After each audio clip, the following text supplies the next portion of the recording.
Welcome. Today, I hope you're in the right place. We are talking about embedded instruction in preschool inclusive settings. Okay, we are talking about the use of the DRDP and embedded instruction. So I'll introduce myself first because I've got the mic. I've already been chatting you all up. I am Engelter-Johnson. I used to be Katie Engelter. I am a statewide implementation coach for embedded instruction. And what that means is that I get to support teams statewide to build their coaches and build their teachers in utilizing the DRDP and embedded instruction. So it's a real exciting new gig. And my name is Maureen Casey. I'm a special education teacher over in the Franklin McKinley School District, so not very far from here. And I started off in a categorical classroom, self-contained, mostly children on this spectrum. And then about 2015, I moved over to an inclusive position, which I absolutely love. So I'm excited to share that journey with you. And I coach two Head Start classrooms. So I have teachers that I co-teach with every day, and the kids get picked up and dropped off at that location, so they're there full time. I've used embedded instruction since day one, and I completely recommend it. So I'm excited to tell you all about it and how we use the DRDP. I know you use the DRDP, so we're going to start diving in. And a fun fact is that I got to coach Maureen in embedded instruction when I first left the classroom. And so I've seen her do this, and wait till you see Maureen, you're in videos, because she's famous now in the world of embedded instruction. Okay, we are trying technology for me. So this is Slido, so there's going to be multiple opportunities for you to participate. You should be able to just point your phone at that to participate in the survey. For you virtually, same thing. You should be able to point and take a little quiz. Oh, yeah. Or you oh, look, someone's a coach. It's exciting when we get a response in there.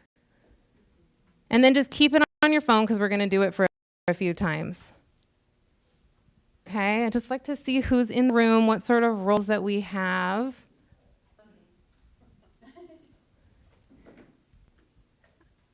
Okay. Awesome. I was wondering if we were going to have any paraeducators. Typically, our paras don't get a lot of time to come to professional development, but I wanted to keep them on the list in case they're able to come. Okay, so we're gonna do some participation today. I know it's like my least favorite, yet I really like it because it helps me to stay engaged. So just know I know what it feels like to be sitting in the crowd. So we have a range of people in here. We've got some coaches, teachers, and administrators. We hope that this presentation makes sense for each of you. Right, so this is what we are going to focus on today. So number one, we're going to look at embedded instruction, find out what it is, how does it support teachers, how is it supporting your children, and also how is it supporting high quality inclusion, which is our number one focus. We're also going to dive into practice-based coaching and how do we support implementation in the classroom with that as well. And we're also going to look at the DRDP. So how does it align, how it aligns to the preschool learning foundations, how is it functional in the classroom? Let's kind of see how we can use it more than we already do and how it ties into embedded instruction. It all is intertwined. This QR code, you can use it from your phone if you'd want to. This just has the handouts and stuff. You can also access them through the app. The presentation is also in your guys' folder on the app, and you can to access the information and really to find it later. Okay. So first, we just are going to ground ourselves for a sec. I know here we are at the Inclusion Collaborative Conference. So you guys have probably been hearing all about inclusion. So that you'll see that it's downloaded for you, as well as in that little QR code, is this I is for inclusion. So Anita Zucker Center is we call it the mothership, right? So they're in the University of Florida, and they are doing so much work on supporting early learning. They have the A through Z's of early childhood, which are all very inclusive. They're easy to read, wonderful little handouts. And what's great about this inclusion one is it really breaks down how embedded instruction supports inclusion, because today we're really going to talk about access and participation. So I'm going to play a video for you guys real quick. Let me just make sure.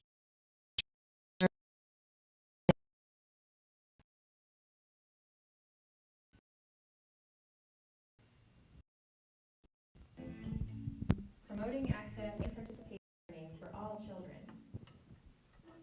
Early childhood inclusion involves making sure all young children have access and are able to participate in a broad range of activities within their families, community, and society. Embedded instruction is a recommended approach that uses relationships, repetition, and routines to help children they need to access and participate fully in everyday activities. Research shows there are 4 important parts of embedded instruction that promote inclusion. Part 1, what to teach. Consider and teach skills children need or that help them participate in everyday routines and activities. I think one of the most exciting things for me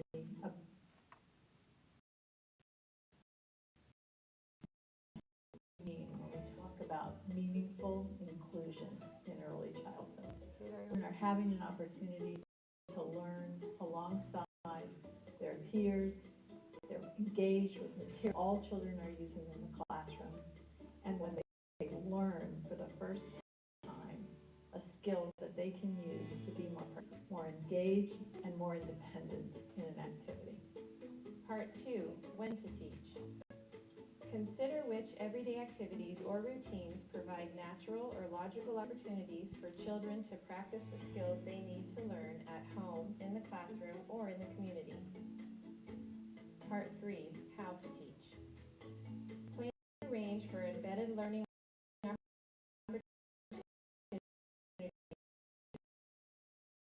goals in our school is to be an inclusive environment for all students, and embedded instruction makes that easier for teachers, easier for to inclusive, and make sure that the kid in an inclusive environment, they're still meeting their goals, their individual learning goals.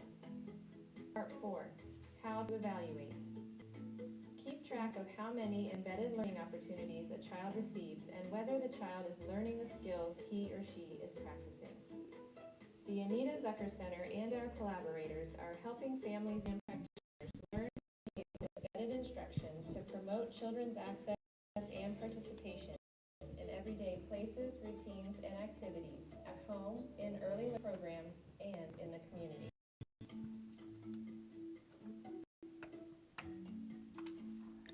So I wanted to take the time to show you that wonderful video because it also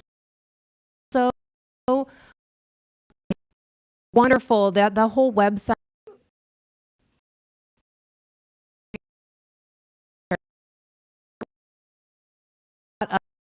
of the inclusion one that I put in your handouts, that really breaks down those components of instruction, which we're going to go more deeply into today, but I like it as a sort of another way to explain it. Oops. Promoting access. Okay, so promoting access and participation, right? So talk about access. How we are defining access, how they define access at the Anita Zucker Center is just sort of unlocking that they're walking in the door, right? So access means you can get there. You can access the classroom, you can access the playground, you can access the inclusive environment. And in the context of our preschool classrooms, we have a couple of tools, which I'm sure you guys are familiar with, right? We've got the preschool learning foundations. And if you look at that through the context of access, those really, set that foundation of the knowledge and skills that kids attain in a quality preschool. Then we have our friend, the DRDP, okay? And you know that the DRDP is aligned to these preschool learning foundations. I'm going to show you this cool alignment tool that the DR Access project just worked on. But if you think of the foundations as the road, the DRDP is where they're at on that road.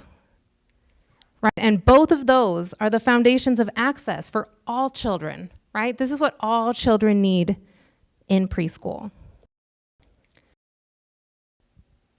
And then we look at participation. We've all seen when there's a child with a disability in a class and they're just like in the class, right? They're maybe doing their own little program on the side or in the class, right? So access isn't the only piece we need. We need to also look at that participation piece. And that's where embedded instruction helps to bring it together, because we're just targeting what the child needs individually within the context of ongoing everyday activities and routines. So really, that's the participation, engagement, and learning of children with IEPs throughout that existing curriculum. Embedded instruction is not a curriculum, but it's a structured set of strategies that we utilize to embed those learning targets. And we're going to go more deeply into that today. Okay, so I want you guys to take a moment to think, right? We just talked about participation and access. You all work in preschool classrooms, so regardless of if it's an inclusive classroom or not, you have children with and without disabilities. So I want you to think of how you support participation. What do you currently do to support participation? So this might come up on Slido for you if you have it open. Oh yeah, look, it just came up on my phone because I already had it open, or you can take a picture. So how do you support participation in the inclusive environment? You can write a word, you can write a couple words. All right, playtime. What else do you do to support in the inclusive environment? Does that look like you playing, getting down on the floor? Oh, options for communication, yes. Accommodations and adaptations. Wow, I love that someone put following student interest. That is such a huge leverage factor, because we know kids are more likely to participate if they're interested, just as we as adults and humans are more likely to participate if we're interested. Educating staff. Love it. So there are definitely already things that you all are doing to support participation of these kiddos. Giving the opportunity for new interactions, right? You're getting to set that up, because you could see that Maureen may want to just play on her own, and you have to sort of create some opportunities for her to play with other kiddos if you want her to learn that skill. Okay, thank you for participating in that. So really, what is embedded instruction? So Embedded Instruction for Early Learning California is sort of an offshoot now of the project that was, you saw in the video, Pat Snyder from University of Florida. Her and some other researchers are the ones who really came up with this wonderful model. And there has been tons of research studies to support embedded instruction. So it's cool, and that's what I got to be part of back in 2015.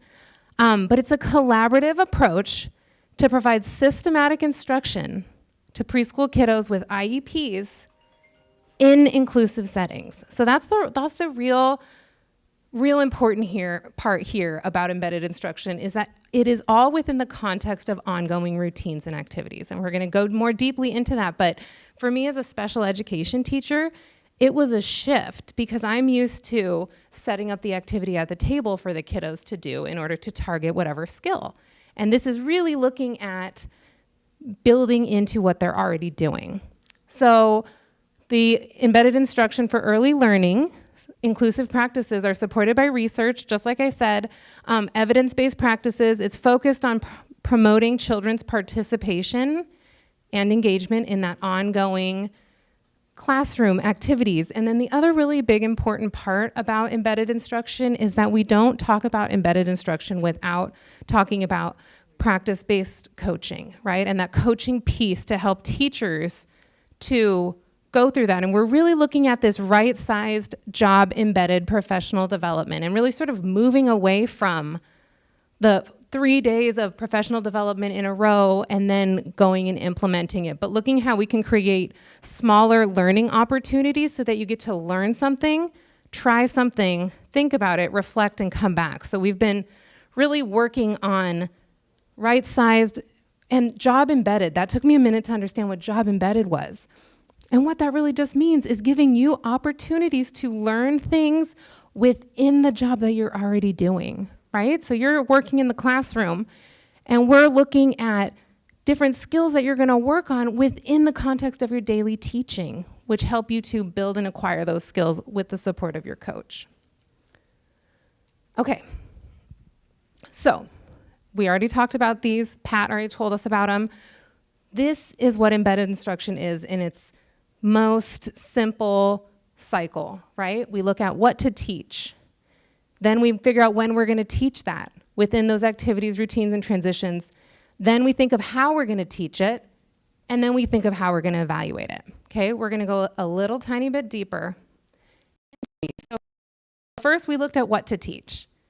Right? We want to consider and teach skills that the children will need to help them to participate in everyday routines and activities.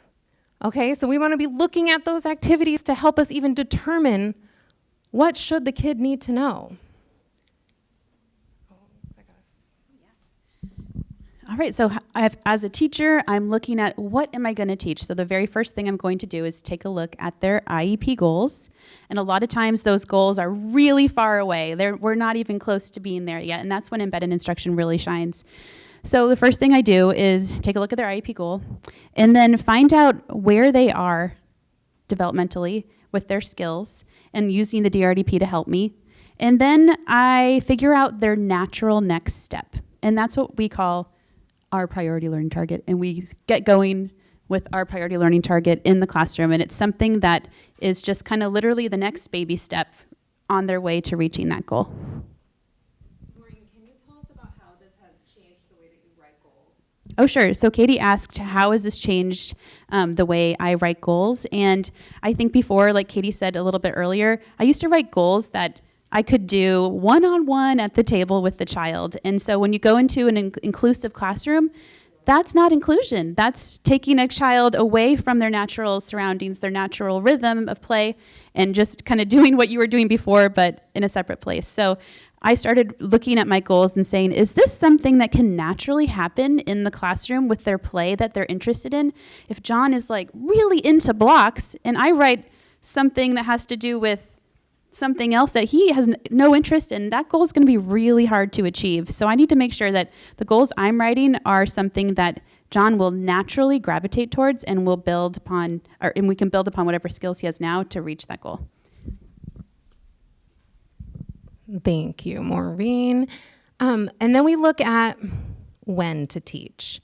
And again, considering those everyday activities and routines that provide a natural and logical opportunity for you to use this skill, right? So, thinking of small group and what are some of the natural things that all kiddos are doing during that time? Okay, great. Katie needs to work on this part of that skill. So you get to really look at what's going on in those ongoing activities to then see what are the targets. They sort of go hand in hand, right? Like, for example, if they had a target of, naming colors or something like that, right? Then you would want to think of what that might look like, where it would be a good fit in different activities. And I'm pretty sure colors you could do all across the day, but pretend it really wouldn't work out at snack time, or if it was cutting or coloring, maybe that wouldn't be something you would want to do during snack time, unless I guarantee there's a preschool teacher in here who could tell me how you work on those sorts of things during snack. But the point here is you're making a good fit and you're really looking at natural and logical opportunities for them to practice that skill. All right, so now that I have my priority learning target, and here's an example of one. It says, what do you want the child to do? Initiate play with peers using 1 to 2 words. So what the first thing I would do is create something called an activity matrix. It's very easy to do. You just write your schedule on one side. So you can see this has arrival, circle, outside, snack, small groups, departure, very similar schedule I'm sure you have. And then I'm going to take a look to see when does this skill naturally happen throughout the day. And so what I'm going to do next is then make a little mark in that area. So this says 2x for 2 times. And I'm going to try to target this skill 2 times during arrival. And this tells me, it tells my staff, it tells my co-teachers that this is the time we're going to target this skill. Because it's on our activity matrix. Sometimes we can make it a big poster on the wall so we can all see it. Sometimes we can make it small. But this is such a great guide to remind yourself to do it. And that's what we really want to do. We want to have those reminders so we're making sure we're taking the data. Back in the categorical classroom, I remember I used to kind of schedule my day like, okay, now we're going to work on turn taking at the table. Come on, John. Come on, Sam. Let's go do this. Where this is, no, we're going to say, okay, we know he's around other children at this time. This is a great time for us to do initiating play with peers. And then we want to think about this how to teach part, right? You can see this is a cycle. It all builds. And this is planning for and arranging those embedded learning opportunities. This is the intentional piece, right? As special educators, we know that these are children, or as children with IEPs, they have some additional needs that maybe other children don't have. And so we really want to be planned and systematic in how we are eliciting those opportunities and how we are reinforcing those opportunities when they're happening. Like Maureen said, it requires us to be more flexible in looking at when we're going to do it, but we still know the basic sequence of teaching has to happen, and there needs to be something that happens after the kiddo does the skill that makes him want to do it again. So that's something that you'll want to talk about with your co-teachers and your staff that work with you, is how are you going to elicit that behavior? What prompts are you going to say to get, John to play with other kids, to participate? So make sure you know what those are in the beginning. How are you going to say it? Is it going to be with visuals? Is it going to be verbally? All of those things matter so you can have some kind of consistency. And then also, how are you going to follow up at the end? What are you going to say? How are you going to do that PDA? I don't know if they talked about that today, but that, just acknowledging that they did it, saying, yeah, you did it, or maybe they didn't, but you're teaching them how to do it in the end. So all those pieces are very important. So going into the trial that you've done it. Yes? Question. Our kids, they're coming from different, from the district, mine specifically, right? So they're coming with an IEP, right? So if you're doing the embedded instruction and you have those IEP, do you feel like as a teacher, when you look at them and you feel like, oh, this can only be done when you're doing one-to-one session, how can I go and do it during, class in a natural environment? And do you kind of revise it a little bit, or you just stick with the goal and, make it work? Okay. The question for the people online is that when sometimes you get kids from another program that come into your classroom and they already have a goal that's written in a way that is kind of a one-on-one situation at the table. I have that situation this year, so I've had to kind of bend the rules a little bit from what I've been doing, because his IEP is actually next week, so he's already had almost a whole year of working on that goal. But if you're getting a child who still has a lot of time on their IEP, I would recommend revising it. You can still focus on whatever it is, but just write it in a different way. And I think parents would be understanding and before rewriting it to fit their new environment. I think every time a child goes into a new environment, their goals should definitely match that environment. So that was an excellent question. Yeah, and just adding too, because, when students come from assessment, you see them for such a tiny period of time, so you don't necessarily know, and you need to adapt and write. And then that I think is just the collaboration with parents and with getting to know the student to see what their true needs are. Okay, and then you get to do evaluate. It's like, oh gosh, what data? But what we want to do, and we'll share with you some simple strategies. You can see here there's a picture of a woman taking a picture. There's a lady who has her computer there. The cool part about observing, especially when you're setting up these scenarios to happen, you can be there and observing it happen. If you set up your activity that you want a kiddo to ask for something and you put the stuff with another kid, you can sit back and watch it happen, right? If you need to prompt, you can prompt in there, but we're really looking at how do we create these natural opportunities for our kids with IEPs so that we can then monitor and see, are they learning? Now, with that scenario that I just said, we may be like, that is not working. Katie is not asking Maureen for the little balls that I put there. So then we're going to go back and think about, okay, That's not working. Does she need a prompt? Do we need to, maybe try this at a different area that's more interesting to her? Then you're going to kind of go through and problem solve, but you want to do that process so you know that you're hitting and teaching that target.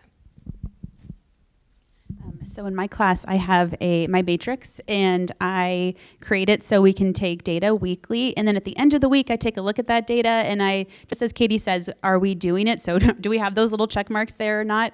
I even write like how I'm going to be, what did the little symbols mean? Does a plus and a minus or a P for prompt? Just so we can have it. And it's a great tool to just visually look at it saying, yes, we're doing the data, and yes, he's making progress, or no, we're not doing the data. Why is that? Or no, he's not making the progress. I think I need to go back and maybe rewrite this target. Maybe it's out of reach. Maybe I don't have the proper supports or accommodations for the child. We all take data, but this is just a really wonderful way to organize it.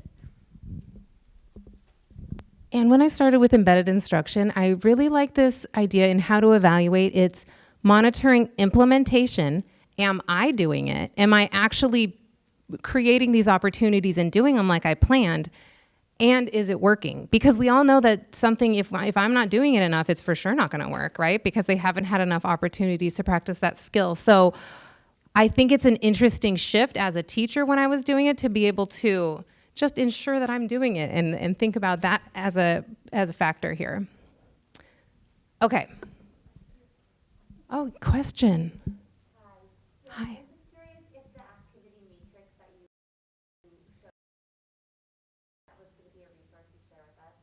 Put it in the folder. There's a folder linked in your, they just asked about an activity matrix, and there's a folder linked in the app, which I'll add an activity matrix to. Mm-hmm. That's the thing about the activity matrix. Mm-hmm. This is just sharing what I'm having, like very high profile, I'll say parent or, Mm-hmm. I can say it, yeah. Here, can I give you the microphone Yeah. so you can? So that activity matrix saved a lot of money, I think, because they're asking for more and more services, especially for speech or OT, right? So the thing with that activity matrix is, as a teacher, I can answer for the speech therapist or for the OT, and I say, I want more speech for my child because it's a 3-hour program. How can I increase that? With the activity matrix, you can answer the question, we're doing it when we're doing outside play. We're doing it when we're doing snacks. So there are a lot of opportunity for me to meet that goal without you knowing it. That's kind of like the embedded instruction using the matrix. That's a great point. Yes, question. Here, I'm just going to give you guys the microphone if that's okay. I'll put this back on then. I love the idea of the activity matrix, and it reminds me of a participation plan activity matrix that we use for students with complex communication challenges. I'm also a speech therapist, and so those kinds of plans have really helped tell the parent what's going on in the classroom, but also tells our staff how to prepare. And so when you said talking about preparing, prompting, that's something that could be added to an activity matrix as well. What is the prompt, and what was the response of the teacher? Was it ignored, or was there an act on that student's participation? So I really, cheer on when we're using things like that. Thank you for sharing. And when we put the activity matrices, I'll put a couple of different examples that we have, because what I do find is each person, each team needs to find the flow that works best for them. So anyone, I do recommend that you guys individualize to make this sense for yourself, and none of you work by yourself in a classroom, right? So it really is getting everybody there on the same page. Okay, so I just talked about a bunch of cool stuff. So I like it that you guys like the activity matrix. That is a really fun piece. We're gonna use the DRDP in a minute to sort of break down some of those learning targets. But I wanna tell you that the big piece that we have found to be, we being not me, other people, but we say we, is practice-based coaching, right? And looking at the evidence-based practice of truly being able to move these ideas, these great ideas and thoughts, right, into practice in your classroom is this idea of practice-based coaching. So there's a link to a handout. There's also a handout attached here for practice-based coaching, but I'm going to just quickly tell you what practice-based coaching is. What's unique about it than other coaching? I mean, who's experienced coaching before? Who's been coached? I think you were for Teaching Pyramid. Well, I'm a lovely coach, so you're welcome. No. So it's all about collaborative partnerships, meaning that your coach is your collaborator, right? They're not necessarily your friend. It's not a collaborative relationship, but it's a partnership that is focused around these effective practices, right? So in the context of this, we're talking about embedded instruction, because what sometimes happens when we have coaching is we're focusing on a little bit of this, a little bit of this, a little bit of this, which is good. That gives you some good skills and different things, but this is truly around focusing on the effective practices, in this case, embedded instruction. And it goes through this process. It's shared goals and action planning. So when I was coaching Maureen, we would create a goal based on what she wanted to learn more about in embedded instruction and what she wanted to do. I sort of got to help facilitate that. Then I would go out into her classroom and I would observe for 30, 40 minutes on that thing that she said she wanted me to observe on, right? So I'm not just coming in looking at everything she's doing. I'm coming in with that focused observation. Then we would have a reflection and feedback meeting to talk about how she did, what she did, and I would give supportive and constructive feedback, right, to help her to get to the next step of that. And so it was that cycle that we would keep going through where we were able to maintain this positivity. And I'll have Maureen talk about her experience through coaching. But my experience as a coach and with my other coachees is that it was nice because it was very focused. There was an action plan. We weren't trying to do a little bit of everything. We were trying to go deep into this one practice. Coaching, this is a visual here, you guys, of the why, right? So knowledge, skill demonstration, practice, and context. That's what we do with information, right? First we get some knowledge. Like today, you guys are gonna get some knowledge. Skill demonstration means you could demonstrate the skills that we're talking about. And then use and practice and context is you actually using that in your classroom, okay? This is a low level all the way up to a high level. So our goal is to be able to use and practice things in the context in your classroom at the highest level possible. And this is a research-based chart that shows, we all know this, right? Lecture, training videos, and reading about it gets you here. You get a low level, but you get some knowledge, right? We've all seen these, but I like this. I've seen it as a pyramid before that we get just a certain percentage. But look at how your knowledge and use goes up when you practice, observe multiple examples, drawing connections, follow-up and implementation plans, all the way up there to coaching. So I'm not going to spend too much time on coaching, but I just want you to see how coaching helps us to get the skills where we want them to be. And teachers need job-embedded professional learning, right? You guys, I mean, it's wonderful to get to go to a wonderful conference like you're here at today and to go to trainings, but really the job-embedded coaching and professional learning is what's really going to be able to help to acquire those skills. And we know that coaching improves implementation of effective practices. Okay, well, now we're going to do a little quiz. Get those phones out. It's going to be a very hard quiz, okay? I'm already doing so many other things in the classroom, I cannot add embedded instruction to.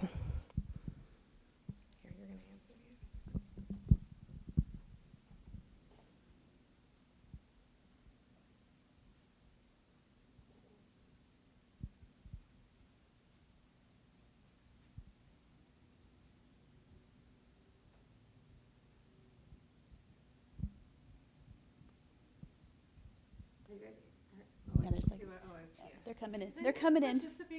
Oh, I know. At the very end, you have to push the button. Yeah. That's right. Okay, ready? 5, 4, high stakes. 3, 2, 1. It just closes the hole. Woohoo! False. Everyone false. Very nice. We have a lot of. Right.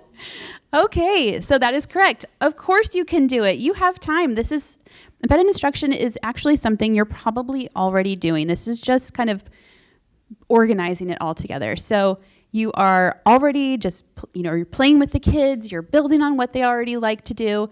You are organizing your teaching. So we're going back and we're taking a look at when we're going to teach these skills. And that's the different piece, that if you're not doing embedded instruction, you might not be organizing this way.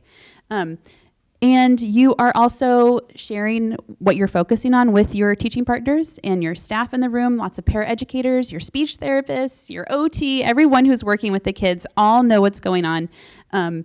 So it's just amazing. And the fact that it is coach supported has been kind of what has made this successful for me.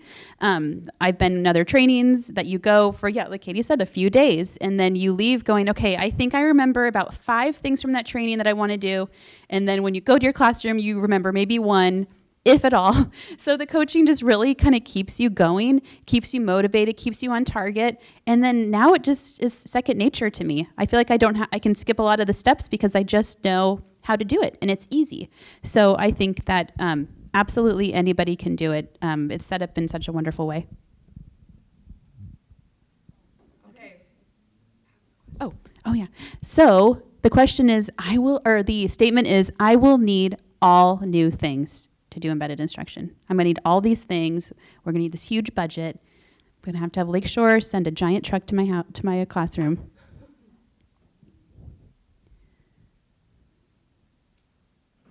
Okay, 5, 4, 3, 2. All right. Boom. Correct. You're just using the things that are in your classroom already. You're using whatever curriculum you have. You are using whatever activities and materials, whatever staff is in there. You don't have to send your kids to another classroom or another table. And you get to build on their interests to determine what, when, and how to teach. And the great thing is it supports true participation within all the ongoing activities and routines and transitions that you already have in the classroom going on. And the DRDP will be a great tool for that, to find out, because all of the examples that they have on the DRDP, to see kind of those skills that you're working on.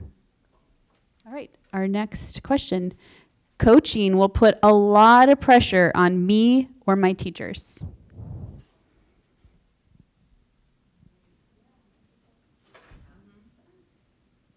These questions are leading the witness, but what you think. Okay, 5, 4, 3, 2, 1. Right. Yes, absolutely not. I know it's super intimidating to have somebody, if you don't know them, you're like, oh, they're going to judge my teaching, all these things. But no, they are one. Oh. Nice job, Topaz. You're using that practice-based coaching, and I just absolutely loved having another set of eyes in the classroom. And also sometimes we would video and then analyze the video, and the video just speaks like a billion words compared to the moment that you experienced just being there. So I felt like all that practice in analyzing and practicing and analyzing over and over again just helped me so much in becoming somebody who does embedded instruction. And you also, and you also just have that accountability partner. Katie would check in with me regularly through email or in person just to make sure that I am doing it. Which we all need. Okay, so the biggest thing Sorry. So the reason I brought up Shelley Moore is because I was looking for a new picture of the inclusion slide, because this is one of my favorite ways to demonstrate inclusion. Is this what she talked about yesterday? Oh, I looked at that presentation. It is amazing because I love it. She's like, why are there green dots? They should be all colors. So like, mind blowing. But when we think of inclusion, right, either of these pictures, what we see is that everyone is together in the environment doing the thing. And that is where I think that embedded instruction truly gives us that roadmap to inclusion. Because honestly, sometimes it's hard for special educators to think, no, this kid is not ready for inclusion, right? And this helps to break it down to, no, you can show with parents, you can share with everyone that you are targeting these skills at these times across the day. Sorry, I just wanted to add that in there. No problem. So supports high quality inclusion. Children's learning is ongoing from the second they walk through that door to the second they leave. And they're staying in their class. There's no separate class, no separate table, no separate anything. They're doing their learning among their peers in their natural environment. And again, the goals are written to support a play-based program and a play-based day. So this is what embedded instruction does. Sure, we have a question. Yeah, I'm sorry. Oh, no problem. My question is, this is with BIS people, support system, support in the classroom. So they have this model of like pull out and push-in sessions, right? And it's our first year of co-teaching, and they're still getting our kids away from this environment, which is another barrier of having embedded instruction. And so we're trying to like do that, but I feel like they're not ready for that yet. So is that something that we, as you guys as a coach, that can be part of that? So we will be on the same page, because it's really hard, because they have their attendance that they have to turn into a medical or something for attendance and all that. But something that we can take that away from them. So how do we support that? So we don't take the kids away from them. So the question was, for the people in YouTube land, that how can, if we have other people pushing into the classroom, sometimes they take them out, speech, OT, maybe something else. How do we encourage embedded instruction with them in the classroom? And that is a challenge, because they have to be able to understand how to embed as well. So I would encourage speech therapists to get trained as well, or OT. I've had different speech therapists over the years. Some feel very comfortable pushing in, and some have been doing it the same way for 30 years. And, they would rather pull out as much as possible. So I try to encourage as much as you can, but again, you only have so much control. But I would encourage, explaining to them and encouraging them that it is possible as well. Is there anything else you want to add to that? Yeah, just it's that ongoing conversation, right? As you're working through this, if this is your first year of doing co-teaching and inclusion, it's a different way. So it really is that ongoing communication with all of your teams. And really, even if you start somewhere like the activity matrix and looking at, where could we embed this? What could this look like? I think it's a great way to look at that. And there are some things that I know speech therapists need to have a quieter area for. So then I wonder if we can look at, like, how do we capitalize that within the classroom of what those things can be. But it is very different. Okay. For our last 15 minutes, we're going to talk a little bit about the DRDP within the context of all of that stuff we just talked about. Okay? So DRDP, the whole deal with DRDP, right, is we're observing kids to see where they're at. It's a naturalistic observation of kids. We do it in the fall and we do it in the spring. Where embedded instruction comes in is we're making these learning targets as we go. We're creating a learning target, we're revising it. Essentially, we're creating a staircase for the kiddo to move from one measure in the DRDP or one level of mastery to the next, right? So we're helping them to move up in those different areas. Also, if we put the IEP goal here in this picture as well, right? The IEP goals are large, and we've got to work to break them down. So these are some of our tools and supports that help us to get there. And what I love is we have to do the DRDP, right? We are required. So let's use it in a fun and functional and wonderful way so that it helps us versus, oh, the DRDP is coming, and I know we've all felt that as teachers. Okay, so on the DR Access site, okay, you guys all have this information. This is the QR code. We're going to talk about a few things that I don't know if you have used or not used, but one is the DR Access reports. So child reports are new-ish. I think they've been available for the last couple years. So we're going to talk about child reports today, and what's great about child reports is they're awesome. This is going to be the required training that we have to do every year. In the fall, you'll get a training on child reports, and there's a child progress report. Are we going to have those this year now before we have to turn them in by December or whatever? I'm not sure when it's going to be coming out through that, but yes, very good question. So we're going to talk about the child report through the context of Marco, okay?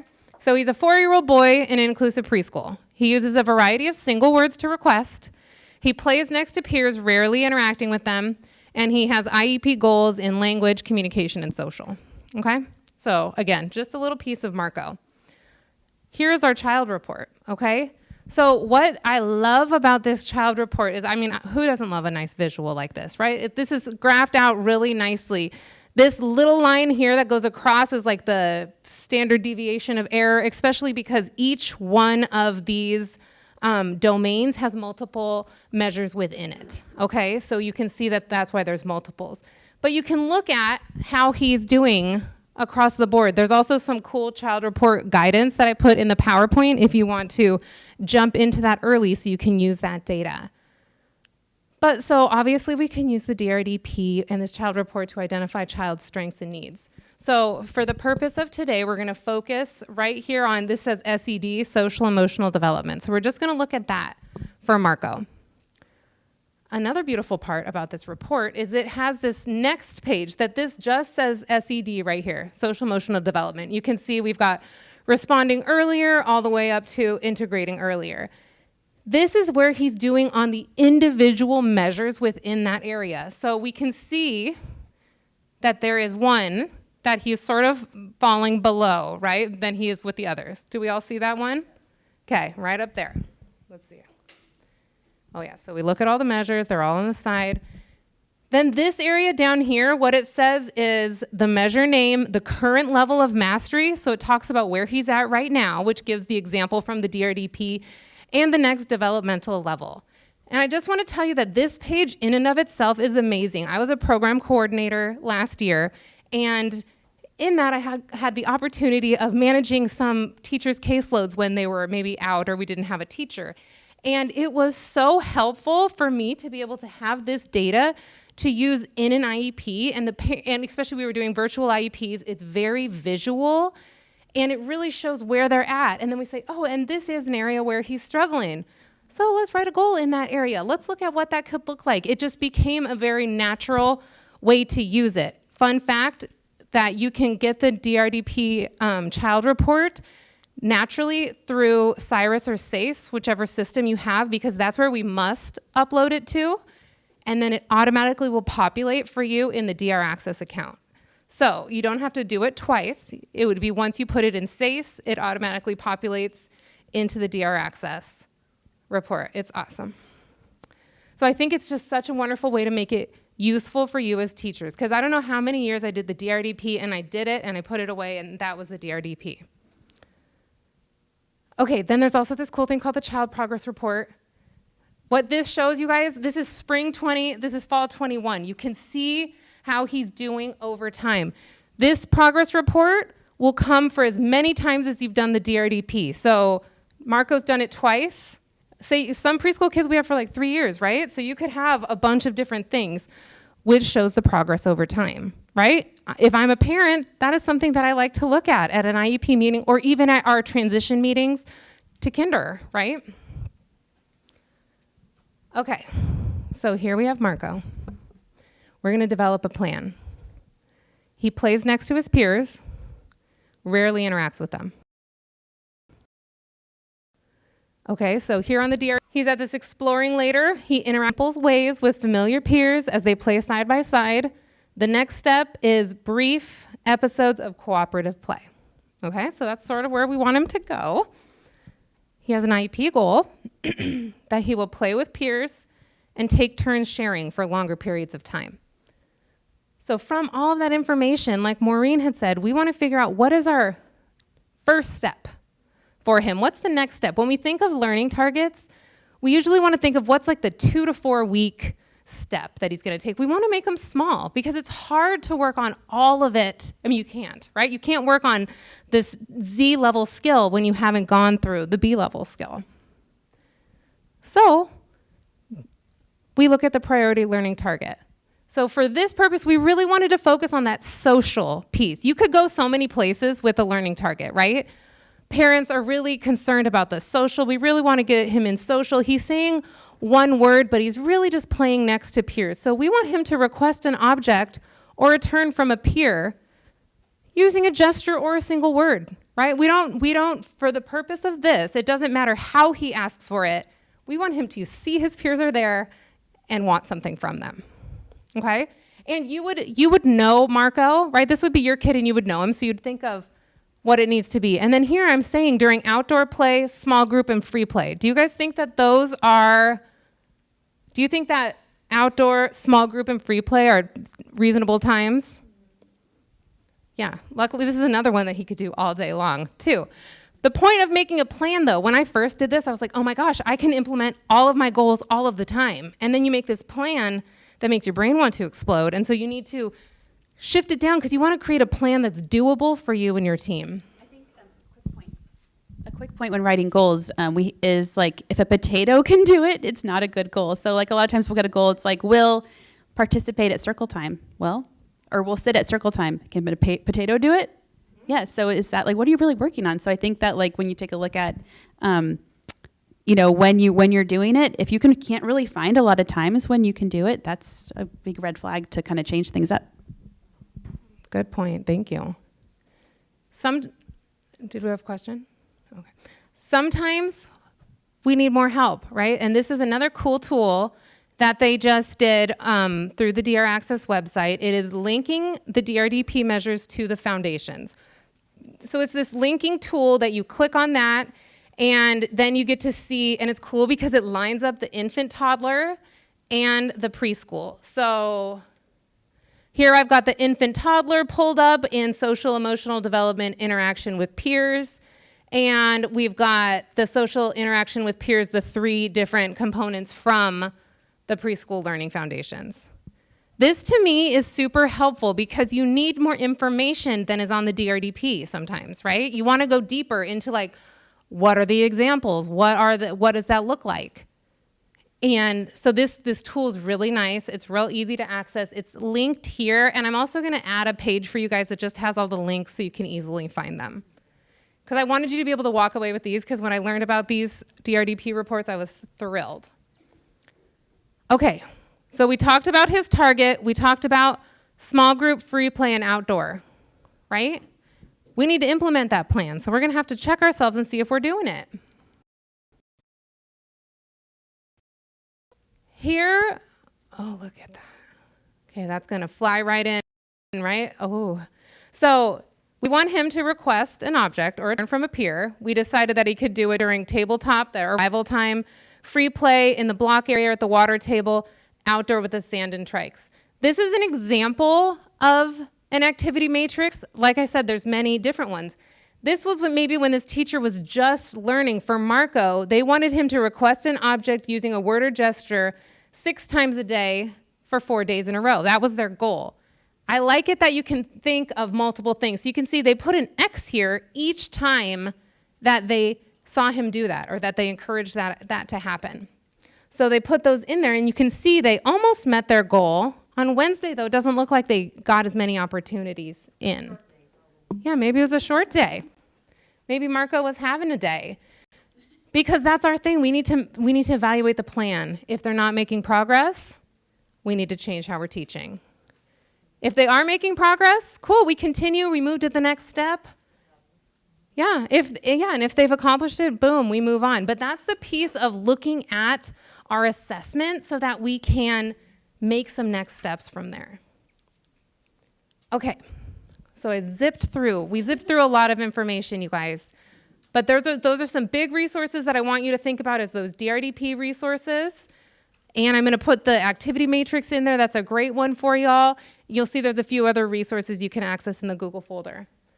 Now, EIEL California, Embedded Instruction for Early Learning California, can help and support to provide this practice-based coaching and training for embedded instruction. And there's a few different ways that you can access this. So if you're a teacher, I would talk with your admin to see if like the 619 grant, for example, is something that your district would like to apply for, which can be for UPK classes or preschool classes. And you can see there's some more information linked on this slide, but this really supports existing inclusion classrooms in utilizing and implementing embedded instruction. It's exciting because with your district or your county or your LEA, you can really look at doing this grant application, getting some funding to help to sort of start that off, because I know funding is a barrier many times. Then 619, and if you're interested, please email me so we can talk more about it. I'm giving you like the most basic definition that there could be. And in your folder, there's some info too. Then there's EAP, right? And has everybody heard of EAP? It's I can't think of the letters. Inclusion for Inclusive Early Education Expansion Program. Love it. So that's a grant that's currently many districts have applied, and that ends in December 2024, and there's a new round, I believe, coming out. And LEAs can apply, or county offices or districts, and embedded instruction is actually one of those recommended practices. So if you apply for that grant, you could then utilize funding there to help to fund to look at the training opportunities for your teachers. Because I think the reason that both of these are important is because we know that in districts and in your classrooms, you need more than just you to be able to do this, right? And we want to, this is not we, this is the California Department of Education is truly committed to supporting high quality inclusion classes, and they know that this is a way to help you to get there. Yes, ma'am. How long is the coaching model, and how often? Yeah. It's like for you guys. Yeah. We have 1 minute. Okay. So what the coaching model looks like, right, is so right now we're sort of shifting. So it looks like you have a welcome meeting. You go through a little learning series, which is a week-by-week learning series, which you would have check-ins with your coach. Then you would come to your action plan setting, and you would have, we're looking at like right here would be 5 to 6 coaching visits, or 4 to 5 sort of every other week to get that initial dosage. Then we would check around do a fidelity check, right, to see where you're at, if you need continued support. And so that's where it sort of branches off into tiered supports, because we're really looking at what do individual teachers need. You all don't need the same thing, just like our kids all don't need the same thing. So that is the model that we're working to develop, as well as to have virtual coaching and asynchronous opportunities, because this is a blessing that you're all able to be here, and it really is hard to get subs and coverage for our teachers.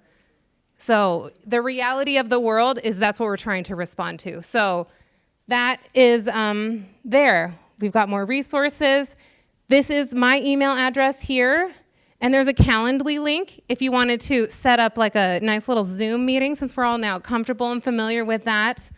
I don't have a phone number on there, but it's probably easiest to get a hold of me one of those 2 ways. And we would love to, talk more about this, move forward. Any questions that you have, I'd love to follow up and talk with you all more. Thank you. Thank you, everybody. Thank you for coming. I hope you choose embedded instruction. We're doing it actually, but we don't have really a name for it before, but it's becoming a popular vocabulary in the class. Yeah. Good, yeah. Thank you, everyone, virtually. They're gone, right? Okay.